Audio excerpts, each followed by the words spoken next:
Wade Boyd. And then we have Benard that's joining us from Congo, that's going to be showing us a little presentation on artisanal mining.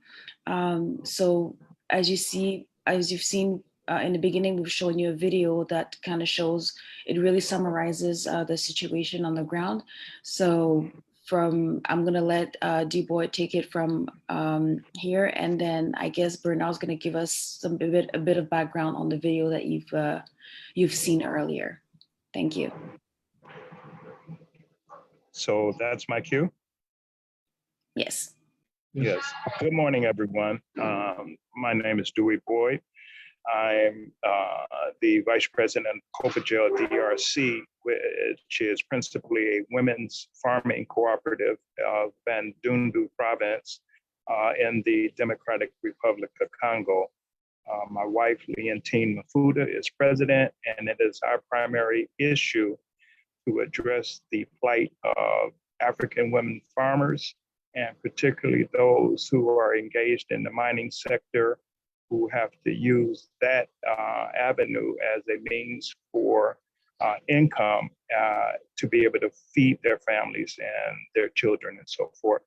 And in that, we're associated with Mr. Benard Mulenda of AHIABGA, and also with the Friends of the Congo of Washington, D.C. And that's what brings us here today for this particular forum.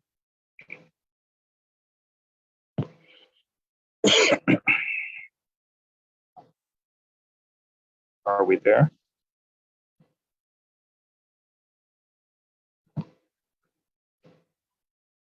Yes, thank you very much. I'm Benard Mulenda. I am the president and the CEO of Action for the Development of Africa, which is one non-profitable organization based in the DRC.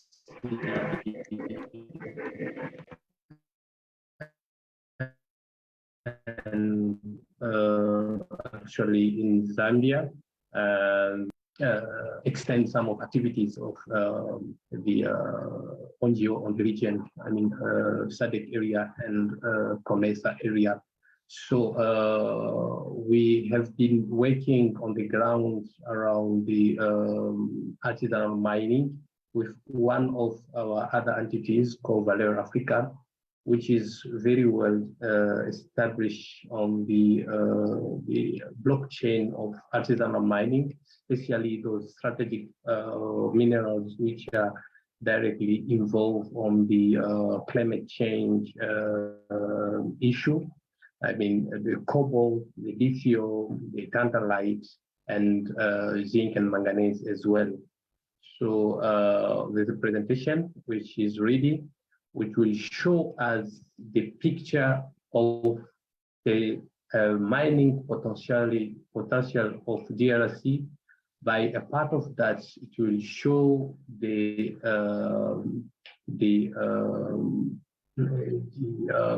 potentiality, I mean the energy potential of DRC in the other side. So I would like Mr. Kwajo, if he can share us the PowerPoint presentation so that everyone can see what is happening on the ground. Mr. Kwajo, please.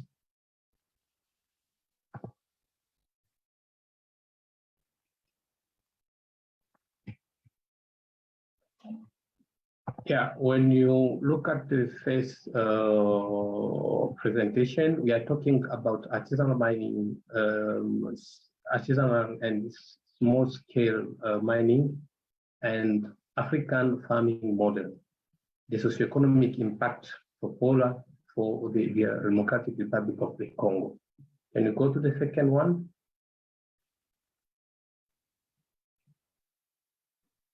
Mr. Kwajo? Can you go to the second slide?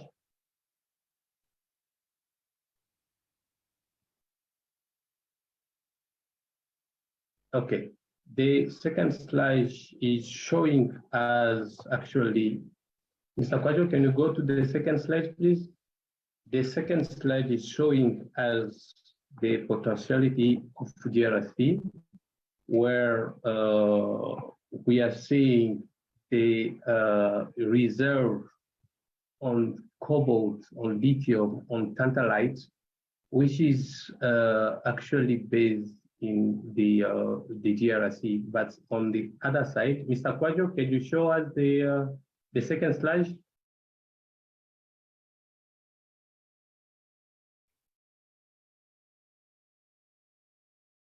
Kwajo? Yeah. Yeah. On this second slide, you can see over there what's on your left side.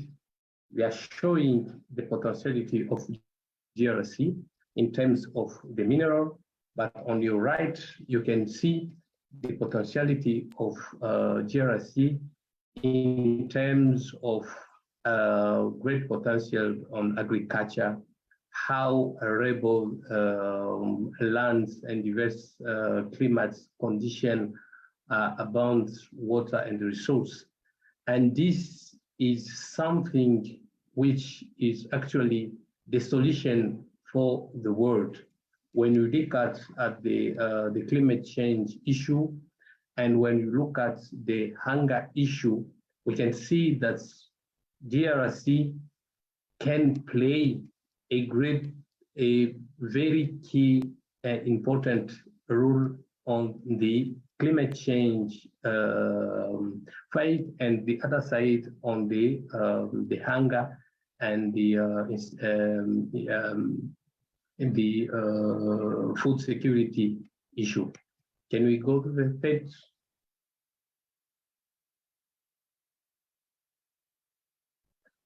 Yeah, when we look at the demand actually on the world around those strategic minerals, you will see that actually the world cannot run in the next future without cobalt, without lithium, without tantalite.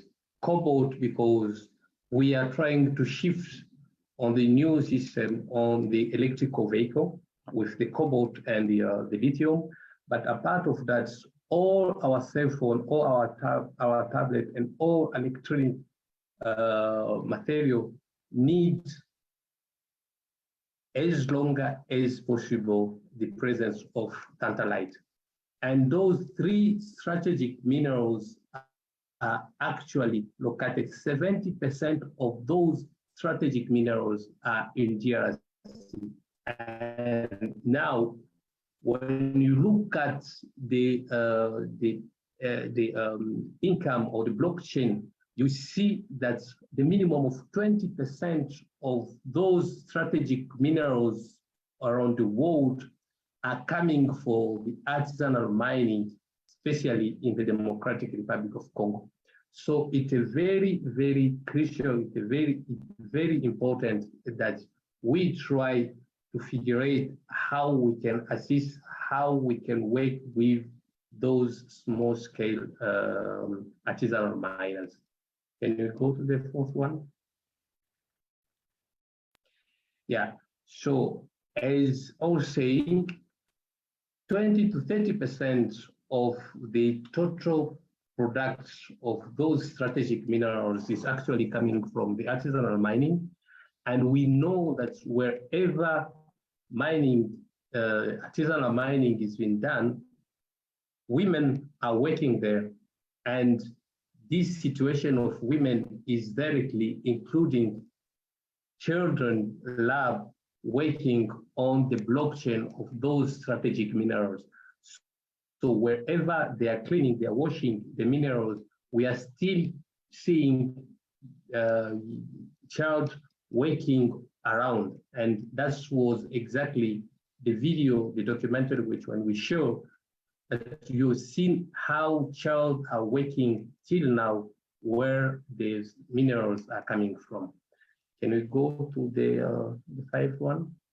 Yeah, the issue of the artisanal mining in DRC, they are actually four. And the one which is getting the first position, we can see there the corruption.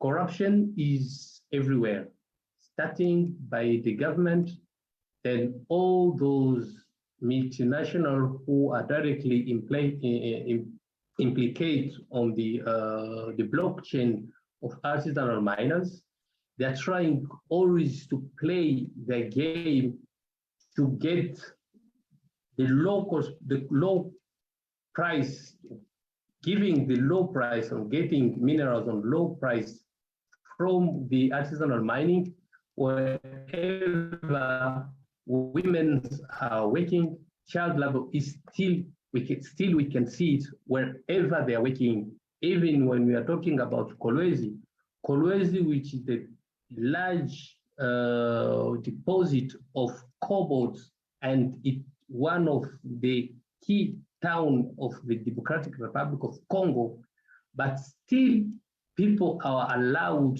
to see child working on the mining site. And when you look at the bad condition where the artisanal mining are working, we can see that only because of the corruption, that's why those investors, especially Chinese, are accepting or agreeing that people should work on such kind of condition where they don't mind about the human rights situation. Can we go to this one? Yeah. So why is it difficult to abandon this artisanal mining system? It's really impossible, because 90% of income of the economy of the Democratic Republic of Congo is depending on the mineral exploitation. So actually, we can identify around 500,000 people who are directly involved in the artisanal mining of cobalt, tantalite, and lithium. So this, when we look at this 500, those are only diggers. When we look at who are supplying whatever income in terms of food, so we can go up to 5 or 15 million population who are directly impacting by this artisanal mining of cobalt, tantalite, and lithium. So at this stage, it's better that we come up with the solutions. Solutions should be how to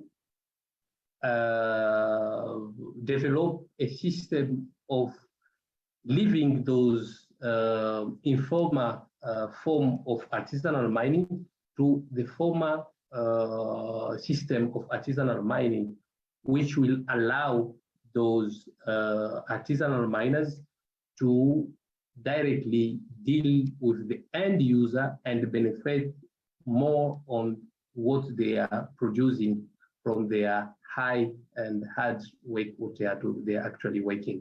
So that's why we have decided to create those two entities. The first one, which is Valeur Africa. Please, can you go to the next slide? The first one is how to formalize the industry. To formalize this industry, we need to come up with the cooperative and to try to create the alternative of solution apart of the artisanal mining. And the alternative solution should be the agriculture, because I've shown you what's the potentiality of in agriculture of DRC, apart of the potential of minerals of DRC. So that's why we are coming up with those two solutions. The first one is the formalize the artisanal mining, the cooperative, but the second one is how to organize the small-scale farming African model. Please, can you go to the second? Yeah, with Valeur Africa, we are directly focusing on building a grid transparency, traceability of with the natural resource supply chain in DRC. And our approach is really multi-dimensional, which will be directly including the small scale producer, the industry, and the government, so that whatever product will be coming for the small scale artisanal miners will be directly controlled, certified, that it's coming for each entity with this percentage, and the outcome of the sale of that product will directly benefit on the community in terms of socioeconomic impact of the community around the mining company. Can you go to the next one? And with Action for the Development of Africa, which is directly focusing on the agribusiness, we can see how we want to create the entrepreneur ecosystem where women and youth who are directly involved on the mining in the mining supply chain a part of them can come and invest their effort on the agriculture. Because if whatever you can produce, if you cannot have access to food, that's nothing. And that's why we can see there is high number of people who are crying or wherever hunger in Congo, especially where they are mining in Kolwezi, in Dikasi, in Fungurume, and in the north part of Congo, where they are mining actually the Tantalite and the Lithium. So this approach will really help both those who are working on the mining sector and those who will be ready to engage in agriculture to join their efforts and whether to combat the climate change situation and to combat the food security and the climate change situation in the world. Okay, thank you very much. So, in the conclusion, as we have seen on the documentary, we are just trying to call all those end users. When we are talking about the end users, we are talking about those automobile and electronic companies, either General Motors, Ford, Tesla, Apple, Samsung, Nokia, to try to invest themselves on the socio-economic direct projects with the NGO which are locally located, so that the impact of the outcome or the impact of the income of their mining product is directly impacting those communities, instead of waiting for all those reports which has been always showed by the government and the mining company. And we know that how they are dealing, how they are getting those concessions is 70% through the corruption system. So it's better to ask those end users to invest directly a certain percentage of the outcome of what they are getting from the mining coming through the artisanal miners, to invest it directly to the socio-economic impact project locally. Thank you very much.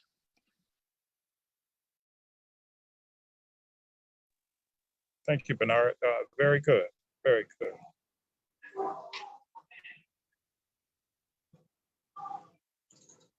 So what do we do next here? What's the approach? So the second part is, I don't know if you prepared some questions for Benard regarding artisanal mining, so you can ask them to him, and then we'll finish up with questions from the audience. Yes, I have a couple for Benard. Benard, as it relates to the documentary that was shown, which primary area, which you say there in Katanga is ground zero as it relates to the working conditions that are basically deplorable for the women and children that are engaged in that sector? And how are you seeing that the child minors issue can be addressed to improve the conditions in the environment for the children that are engaged in mining?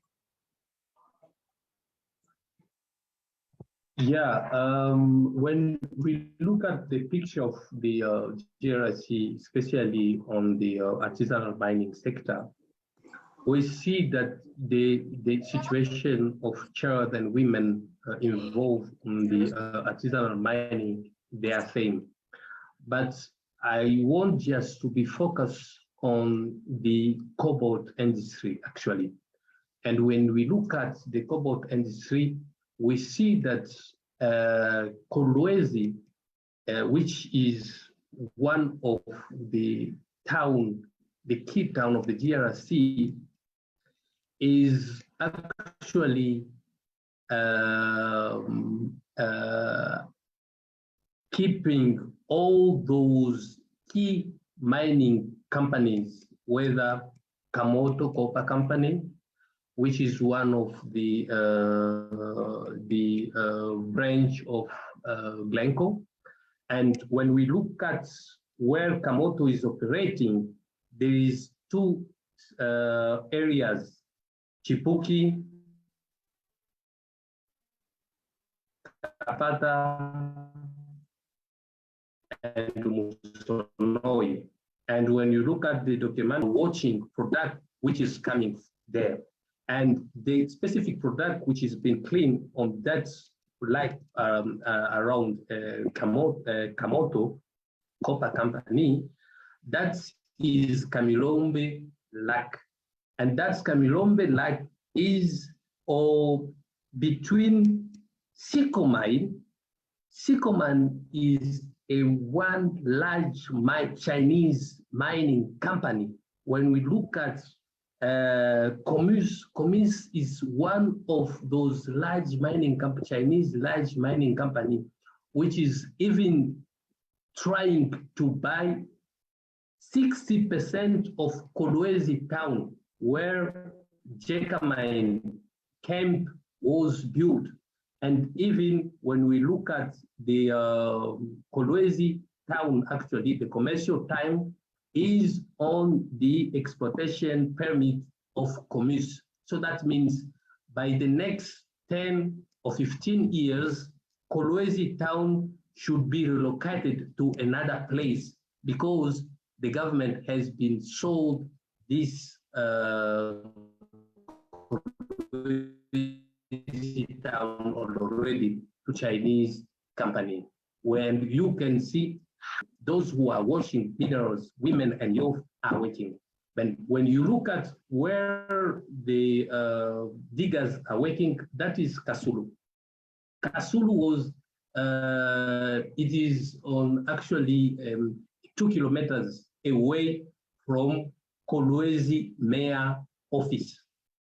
So it is really in Kolwezi, but they've decided to relocate more than 15,000 people from Kasulu to give it to those Chinese of Huawei who are actually working under the affiliate called CDM in Congo. And you have seen in which condition those people are working without any security equipment, without any human rights engaged. So those people, they don't mind about the socio-economic or the condition of the population. If I can ask also, is it true or can you confirm that the Chinese themselves basically control 15 of the 19 strategic mines in DRC? We cannot say they are controlling 50, 90 of control, but let me say Chinese are controlling almost 70% of the artisanal mining. in DRC, either for cobalt, for tantalite, for lithium, for gold. Chinese are everywhere, and they are really trying to over control even those industrial companies, because as we can see, Tenke Fungurume Mining was belonged to an American company called Freeport, but now the major shareholding is belong to Chinese. When we look at all those other companies, when we look at Kamoa Copper, it's now belong to the major shareholding, they are Chinese. And that's the same for any other company around. Yes. Okay. So how do you see addressing the child minors issue? What alternatives or options are presented for them at this time?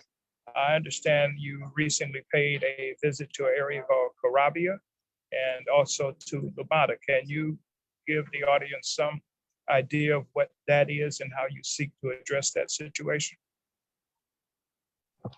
I think to address the situation of child and women who are directly involved in the artisanal mining is either to ask those end users to directly invest by doing their due diligence on what it has been done as the engagement on the socioeconomic impact of those mining investment in DRC. So it's better to those end users, either the electronic companies or the vehicle companies, to allocate a certain percentage of their funds to those kind of projects directly, with connecting with the local NGO who can implement the sustainable project. In a part of what we are always saying, that they're just building a school, a clinic center, and say this is the socioeconomic impact of our investment. How can someone who is investing $500 million can only build 2 or 3 schools, which are costing about $100,000, and say that is the socioeconomic impact of his investment? He cannot even see how the environmental is directly a fact. He cannot see how the pollution of the river. We have seen in which condition how the Kamilombe River is actually, and people are still working there 7 days by 7 days, 18 hours a day. People are living, working there. So what kind of risk they are working in? What kind of health security they are working in? So it's better to address exactly, to discuss with the end user of those minerals, strategic minerals, I mean cobalt, lithium, and tantalite, that they should directly invest on the socio-economic project with the local NGOs.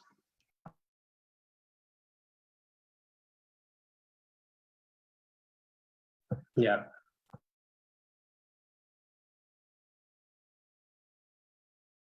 You're on mute, Dewey. You're muted if you're speaking, Dewey.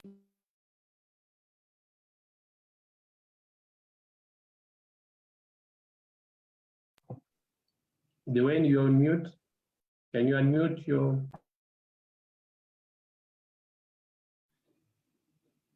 You're muted.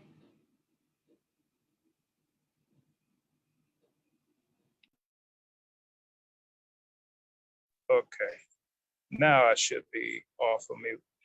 Very good, thank you, Benard. One aspect of this also that we seek to address, as you know, I'm based out of Detroit, where the big 3 automotive companies are headquartered, being Ford, General Motors, and the formerly Chrysler, which is now Stellantis. There are organizations here who are seeking on behalf of African Americans to be included in the Green Revolution. As you know, which over 70% of the world's cobalt reserves come from Congo, which is used in the lithium-ion battery manufacturing process. How do you see, to which we have witnessed that many African Americans particularly have no idea of how the cobalt gets into the global supply chain for them to use the mobile phones, the laptops, the Sony PlayStations, and so forth? How do you see reaching that community to raise the awareness of the plight of the artisanal miner sector there in DRC so that a change could be brought about? Yeah, I think my plan, my approach would be that we should multiply events or conferences to directly discuss with those end users, either General Motors, Chrysler, and Ford, and present them the really situation which is coming from the ground, instead of what has always been talking. Like, they don't mind. We know that they've signed a contract with Glencore. Particularly General Motors you're speaking to, and that issue of Glencore recently, but not Glencore recently admitting to what, a decade or so of corruption in the DRC. Supply chain from Australia. But we always, but we all know which game those people have played. They left DRC and closed Mutanda mining to go and invest in Mupani in Zambia. And at that time, the cobalt price was very low. But as they seen that the demand of cobalt has become more and more high, they've left Mupani to come back to invest in Mutanda mining. So we know where they are sourcing their cobalt, and which will be directly sold to General Motors, all those automobile companies. So it's better that with the network which we have, to direct connect with those end users, either the automobile companies and the electronic companies, either the cell phone and whatever, so that we can present what is needed on the ground, what projects are directly impactful, what projects are very sustainable for the community. That is really a good approach. Benard, can you let some of our viewers know, my last check, cobalt on the LME world supply, world market was somewhere around $84,000 a ton. What are our artisanal miners receiving in pay on a daily basis in that respect? Yeah, when you look at the high condition, how those people are working on, you will feel like this is disrespecting of the condition, human right condition. They are living on the base of a maximum of $2 a day. And that is if they've raised about 10 to 15 kg of the cobalt ore. But when you look at the LME price and you look at how those people, what those people are getting, when you look at how those women, in which condition they are working to get $1 or 50 cents after 12 hours washing product, by the end of the day, they're getting 50 cents or $1 to go with to their house. And that is very, very, very hard. So that's why we're like, okay, it's better to keep those who can continue living 100% depending on the artisanal mining, but those others, they can be directly working on the alternative, and the alternative of the artisanal mining is actually the agriculture. And that's why we are pushing with Action for the Development of Africa, the approach of sustainable small-scale artisanal, small-scale farming. That will be really the solution. Because when you look at a chicken which is bought from Zambia, 90 kilometers from Lubumbashi, at $2.5 or $3, people are fighting to get it here in Lubumbashi, 90 kilometers from the border, at $8, $9, up to $10. So when you look at that difference, you will understand that it's really better, and this is a time to invest on socioeconomic, such as the agriculture, agribusiness, for those Exactly. Yes, exactly. Benard, I don't think you know, this morning, today actually, over the next couple of days here, I'm actually at a international trade forum, to which is showcasing and highlighting the Democratic Republic of Congo. I was able to coordinate the Congolese delegation from the Prime Minister's office, the Minister of International Commerce, Minister of Agriculture, and a couple others here at this particular forum.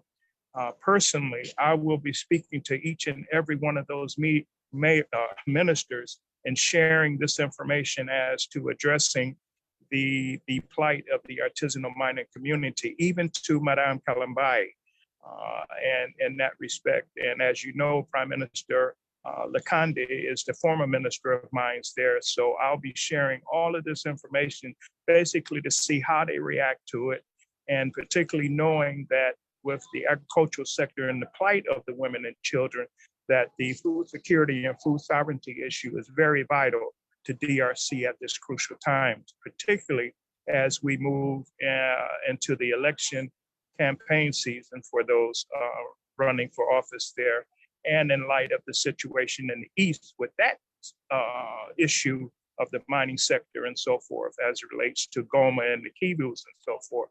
So I just wanted to let you know, and listeners or other participants here know, that as soon as I conclude this, I'll be joining with those ministers and sharing this and seeing their reaction in respect to this particular session here.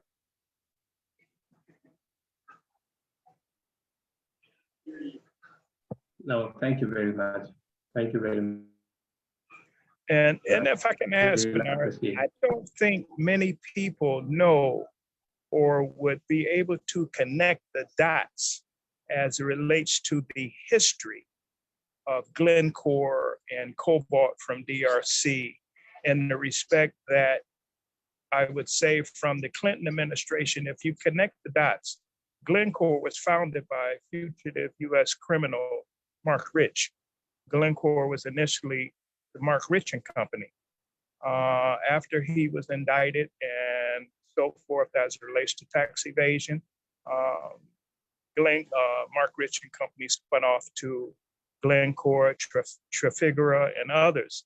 And I find it amazing that even up until with President Clinton giving the last minute pardon to Mark Rich, we found the same situation and that environment as it relates to cobalt from DRC with former President Trump and Dan Gertler, with the lifting of the sanctions against him for corruption as it relates to mining concessions in DRC. And we find now that we're kind of still in that mix of rooting out or exposing the corruption because of the impact that it has on the populace, to which we find that the Congolese are basically getting nothing out of billions of dollars that are extracted from the mining sector for the multinationals, but the people basically at the end of the day will end up with nothing but a hole in the ground unless this issue is brought to light in the manner in which we're seeking to do now.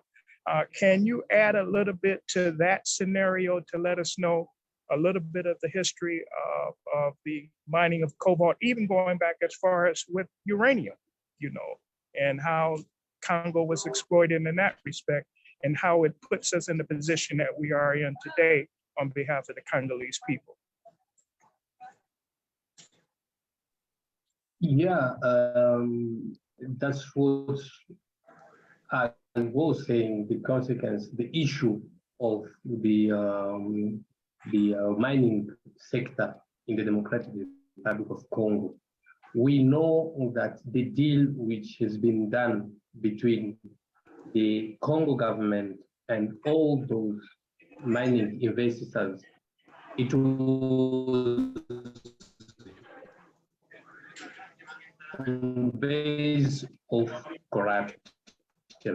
So, which has been done to know which company was the part of this, which company, and we all know how Glencore came on the table of the mining industry, the Democratic Republic of Congo.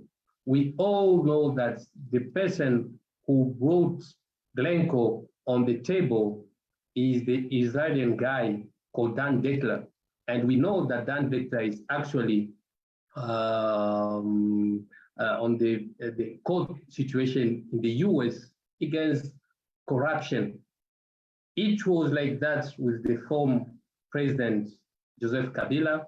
Then when the new government came, the new president came on the table, we all know that there is a certain number of petrol concession and gas concession which has been signed between the new government and Dan Dettler. So all this situation is always through the corruption issue. So that's why we are always repeating that it's better that the end user of the product, user of the mineral, should directly do the due diligence of where they are sourcing their mineral. We know sometimes they are talking about the child labor, but when you look at the documentary, which one we share with you guys, you will see that there are those young ladies who have been pregnant and they have been abandoned by their family. They are child, they are younger. So they need to survive. And what are they going to do? They can only go to look for money. Where can they find money? Easy money, if we say easy money, is by mining, washing the product. And that's where they've been still abused sexually, physically, and mentally. So it's better to come up with a solution, how we can take out those young, especially young girl who has been impregnated before they reach a certain age. How can we support them and reintegrate them on a system of education? That's where ADA is coming with a certain program of supporting those young ladies, those young men who's been abandoned by their family, how to reintegrate them on a system of professional training center, either for agriculture, for mechanic, for electricity, and whatever, where do we get that support from our project? Yeah.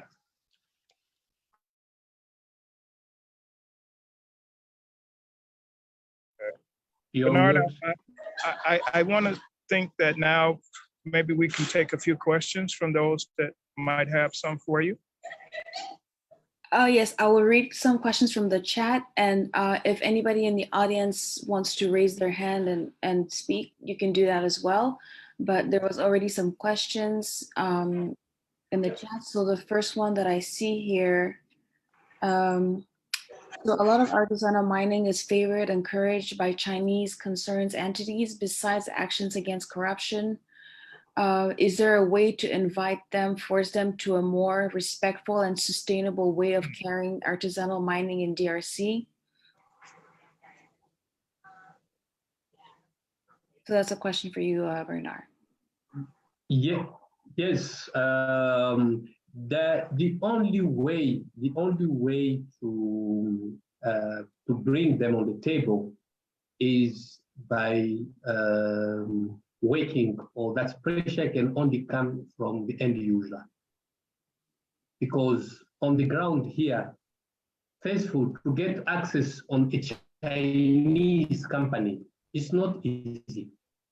They are in their system, and they have the way they're operating, it is in total opacity. They are not operating in transparency. You never know the accountability of a Chinese. You never know what a Chinese is really doing. They are always on such kind of corruption and whatever. So it's better to work with the end user, to work with international NGOs, to bring them on the table to demonstrate whatever is being done on the ground and try to see how we can resolve this matter.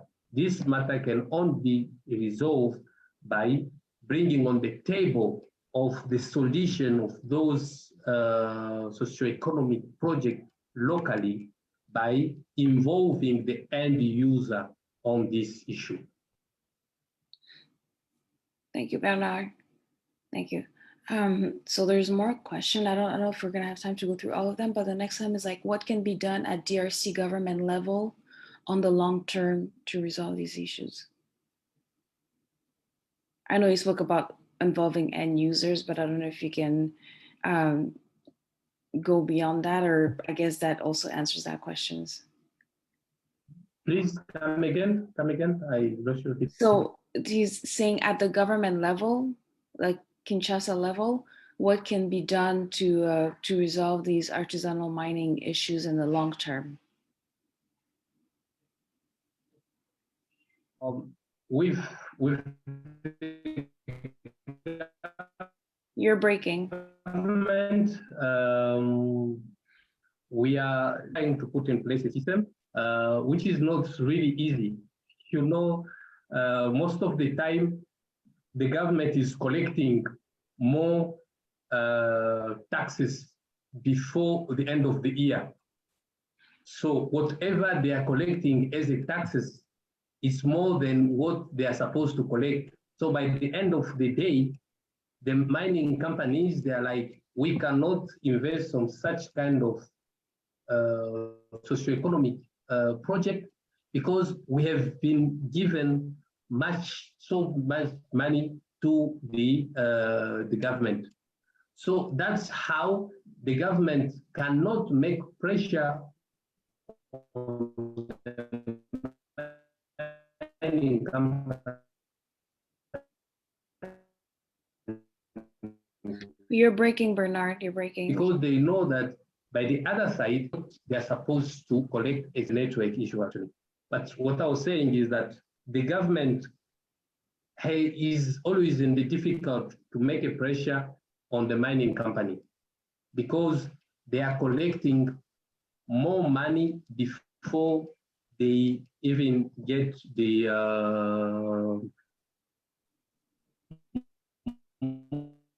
more money on the tax before the end of the year. My company look at their balance, their fiscal balance. They're like, no, we have paid so much money to the government, so there is no point of us to invest more money on the socioeconomic impact anymore. And at that point, the government cannot make more pressure on the mining company. So they are like in such situation where they've collected and they cannot make pressure anymore. Okay, thank you. I think I have one last question.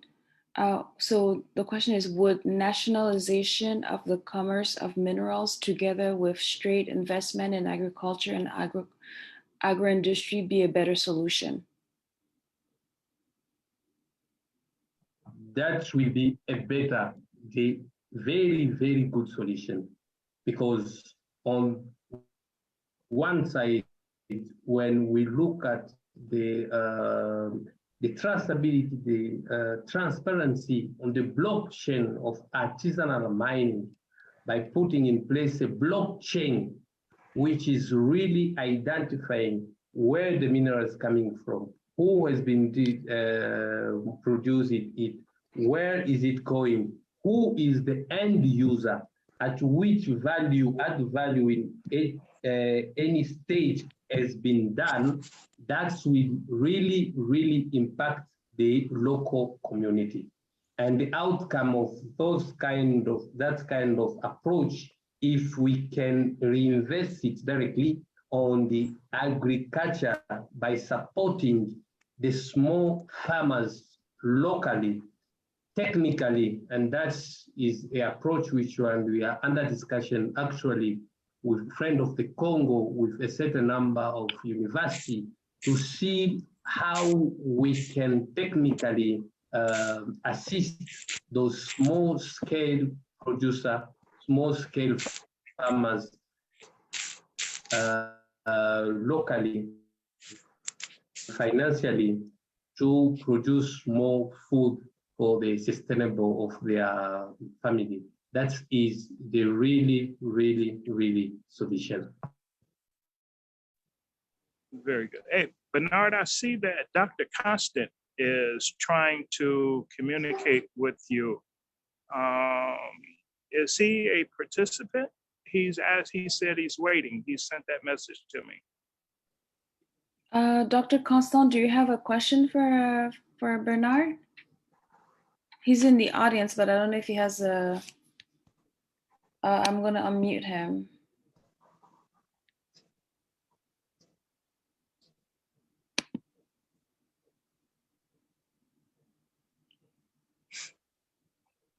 Dr. Constant, you should be able to unmute yourself and speak if you have any questions or comment to add. Docteur Constant, vous êtes unmuté. Est-ce que vous pouvez... on ne vous entend pas. Docteur Constant.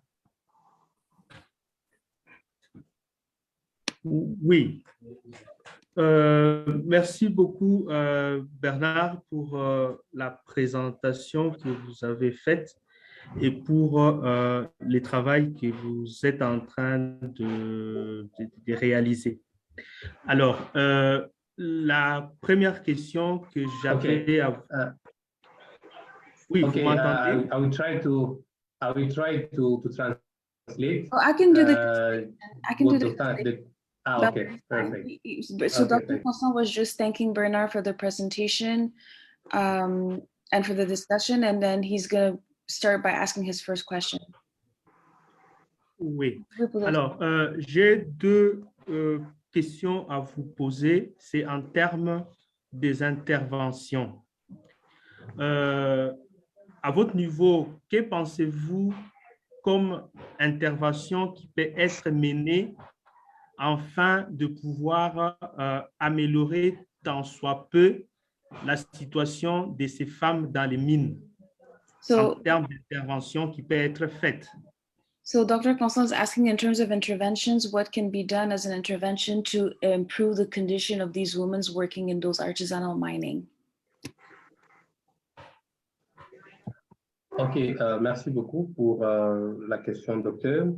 Je crois que dans un premier temps, ou une situation immédiate, une solution immédiate qui peut être faite, c'est d'abord d'apporter à ces femmes des équipements de production, des équipements de travail, de sécurité, pour pouvoir leur permettre de travailler dans des conditions de propriété, so he's saying dans le système de lavage de minerais, c'est-à-dire un équipement approprié qu'ils peuvent mettre, protéger les organes pour que cette eau aussi sale ne puisse pas les affecter directement. Okay. So Bernard was saying immediately one of the immediate solution that can be done to improve the condition of these women would be to provide them with secure equipment that would help them to work in the secure environment, like clothing that they can wear to protect their organs, allow them to work in the sanitary conditions, and that would like immediately help improve their working conditions. Une deuxième solution qui serait aussi urgente, c'est de prendre un certain nombre de ces femmes, parce que quand nous regardons, en identifiant ou en cartographiant le besoin de ces femmes-là, nous aimerions bien faire une étude baseline pour pouvoir aller sur le terrain, identifier ces femmes-là, savoir lesquelles voudraient bien rester dans cette filiale de l'artisanat minier, mais lesquelles autres seront à mesure ou seront disposées à pouvoir faire quelque chose d'autre, tel que faire l'agriculture, tel que faire un petit élevage de poulets ou l'agriculture à petite échelle. Ça, ce serait vraiment des solutions idéales. C'est-à-dire prendre peut-être 200 ou 300 femmes, les organiser en coopérative agricole pour pouvoir produire la nourriture afin de survenir aux besoins. Parce que quand nous regardons, il y a 2 ans de cela, Kolwezi, la ville de Kolwezi, ne comptait qu'1 million d'habitants. Mais aujourd'hui, quand nous regardons la ville de Kolwezi, est en train d'aller autour de 4-5 millions d'habitants. C'est-à-dire, la population est en train de croître, mais il n'y a aucune mesure, il n'y a aucune solution sur le besoin alimentaire qui est aussi nécessaire que ça. Et c'est comme ça qu'on est en train de voir plusieurs cas de malnutrition au sein des populations dans la région. All right, I'll try to translate all of that. So he's saying another urgent solution would be to do a study on the ground where you would have people that would go into the mining to see, like, to talk to see which one of them can continue to work, but which one of them can be reoriented into doing other kinds of work. And he is talking in particular about agriculture. It would be ideal, like if they can have 200 or 300 women that could be trained into agriculture, which can help produce food. Because if we take the city of Kolwezi, the city of Kolwezi grew from a population of 1 million to 4 or 5 million people, and with that growth, the alimentation, the nutrition situation, which has resulted in a lot of the malnutrition that we're seeing. So that can be a solution for the city as a whole, like reorienting some of these women into agriculture out of the artisanal mining. Docteur Constant, je ne sais pas si vous aviez une autre question. Oui, merci beaucoup Bernard pour avoir énuméré ces différentes interventions. Et la seconde question, c'est la stratégie maintenant à mettre en place, parce que ces interventions demandent effectivement des moyens matériels et financiers pour que cela soit mis en place. Quel peut être le rôle que peuvent jouer ces entreprises qui sont des utilisateurs finaux par rapport à ces minéraux pour qu'effectivement les moyens nécessaires soient mis à la disposition des organisations comme les vôtres pour la mise en œuvre et l'encadrement de ces femmes? So the second question Dr. asking is more in terms of strategy. He's asking what are the strategies that can be put in place to facilitate those interventions, and what role can stakeholders like himself can play and help facilitate those strategies for people like Bernard?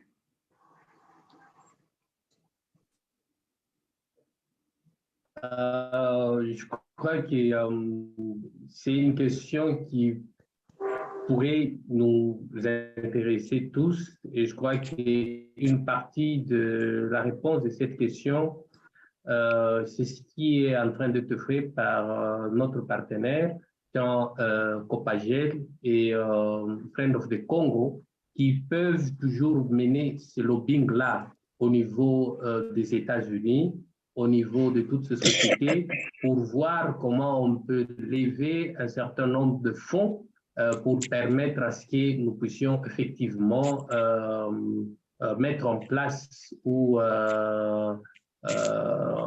implémenter ces genres de projets ou ces initiatives que nous avons en place. Parce qu'il est plus que nécessité à l'instant actuel de trouver une solution en équipement de ces femmes, mais il est aussi plus que nécessaire de trouver un fonds. Quand nous avons fait les premières études, c'était des fonds qui s'élevaient à peu près 120 000 $ pour organiser cette étude baseline, pour identifier toutes ces personnes ou toutes ces femmes qui sont directement impliquées dans la chaîne de valeur, le blockchain de l'artisanat minier du cobalt, afin de savoir qui sont intéressés à continuer dans le mine, qui sont intéressés à faire autre chose à part le mine, et voir comment on peut les orienter dans différents domaines. Voilà. So he's, yeah, let me try to translate all of this again. He was saying, well, he's giving the example of current partners that they're working with, COPA and Friends of the Congo, that can really help lobbying for them in the US, and also helping them securing the funds that they need to implement some of the projects initiative that they currently have, such as what he explained before, providing safe equipments to the women working in the mines, and just overall secure work environments, and also carrying a study where they're able to identify the women that are involved in the artisanal mining sectors, and seeing which one of them are interested in continuing that kind of work, and which one of them want to get reoriented into doing other kinds of work. So that's the example that he provided. Dr. Constant, est-ce que vous avez fini avec vos questions? Je vais essayer. Oui, c'est fini. Oui. Okay. Does anybody else in the public have any questions? Oh, someone said, can we, I think Dr. Constant has another forum later in the week where he's going to be talking about the work in Lumata. So everybody, if you visit the CongoWeek.org, you will see that there is another forum where Dr. Constant, it's called Women Farmers, and we'll be talking about the work that the women of Lumata are doing to, assist some of these women and children that work in mines.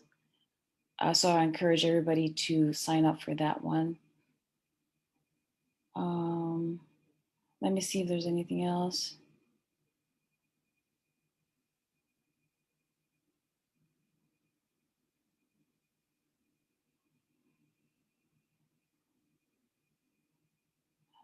So if there is I don't see any further questions.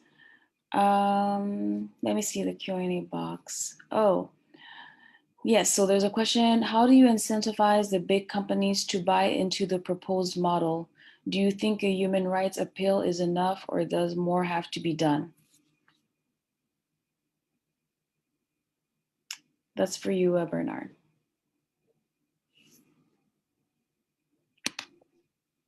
I think you and wife is not enough. It still needs more things to do. Yeah, because a part of that, there is the implication of the local community as well. So people have to think about what else they can do apart of the mining. Because when we look at how Kolwezi used to be and how the artisanal mining or artisanal sites, which was belonged to artisanal mining, has been sold to mining company and industrial mining company. So by the end of the day, we'll be always saying that they found they give a site where artisanal mining, then when industrial mining come, they chase or they relocate all those population. That's the case we have around Tenke Fungurume mining, actually, where more than 5,000 people has been just on one site where they've been working. And that is still in the Kolwezi, Lualaba province area. So at this stage, I think we should focus and try to, as a certain part of the population, to look at the alternative of the income. The alternative of their income should be the agriculture. They cannot always keep on their mind that only mining is the solution for their income. The agriculture is bringing more and more and sustainable production income in the families. So we should really focus on that and try to discuss. That's why we want to do this baseline study to try to identify and discuss with those populations, either they relocate on any other activities as part of mining companies. Thank you. So we only have 2 minutes left for this event. So we're not going to have time to go through all the questions because we have another event starting at 12 that you're all welcome to join. So I want to leave Bernard with any last words that you have for the audience, anything, any takeaway message or anything that you want us to take away with it, if anything.